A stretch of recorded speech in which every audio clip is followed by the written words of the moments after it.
বীরভূমের রামপুরহাটের প্রাক্তন তৃণমূল বিধায়ক আশিস বন্দ্যোপাধ্যায়ের রহস্য মৃত্যু ঘিরে চাঞ্চল্য ছড়িয়েছে। বাড়ি সংলগ্ন দলীয় কার্যালয় থেকে রবিবার সকালে তার ঝুলন্ত দেহ উদ্ধার করা হয়েছে। একটি সুইসাইড নোটও পাওয়া গেছে। আশিস বন্দ্যোপাধ্যায়ের দেহ ময়নাতদন্তের জন্য নিয়ে যাওয়া হয়েছে। মমতা বন্দ্যোপাধ্যায়ের সরকারের আমলে আশিস ছিলেন রাজ্য বিধানসভার ডেপুটি স্পিকার। রামপুরহাটের 5 বারের বিধায়ক তিনি। 2026 সালের বিধানসভা নির্বাচনে বিজেপি প্রার্থী ধ্রুব সাহার কাছে পরাজিত হন। কিভাবে তার মৃত্যু হয়েছে এখনো তা স্পষ্ট নয়।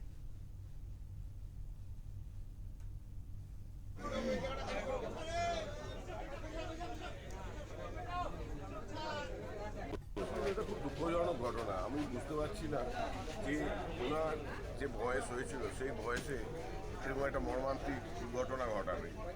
আমরা যারা পাড়া প্রতিবেশী, বিশেষ করে আমি রাজনীতিতে যাচ্ছি না, পাড়া প্রতিবেশী হিসেবে আমরা বিস্মিত হয়ে যাচ্ছি যে ওনার মতো লোক, এতদিন রাজনীতি করার ব্যক্তিত্ব, এইভাবে উনার শেষ জীবনটা যাবে। স্বাভাবিকভাবেই বাড়ির লোক যারা আছেন তারা হয়তো ঘটনা কিছু বলতে পারবে। আমরা যারা পাড়া প্রতিবেশী আমরা কিন্তু এই ব্যাপারটা অবাক হয়ে গেছি। খুবই খারাপ লাগছে। এর থেকে বাজে খবর আর হয় না রামপুরহাটের রাজনীতি। খুব ছোটোর থেকে যবে থেকে বড় হয়েছে ওনাকে বিরোধী পরিসরে রাজনীতি করতে দেখেছি। মামা আমলেও দেখেছি, তো দেখেছি সবসময় ক্ষমতা রাজনীতি থাকতেন। নিজের স্বকীয়তা, নিজের মেজাজে, নিজের যোগ্যতাতেই উনি রাজনীতির শীর্ষে অবস্থান করতেন গোটা রামপুরহাট মহকুমা তথা জেলাতে।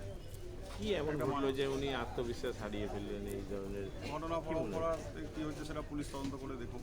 আমরা তো কিছু খুঁজে পাচ্ছি না এই মুহূর্তে। শোকের আবহ থেকে না কাটালে আমরা এখন বুঝতে পারছি না কী হয়েছিল, কী ঘটনা, কী ঘটেছিল, কী কারণে এরকম নিলেন।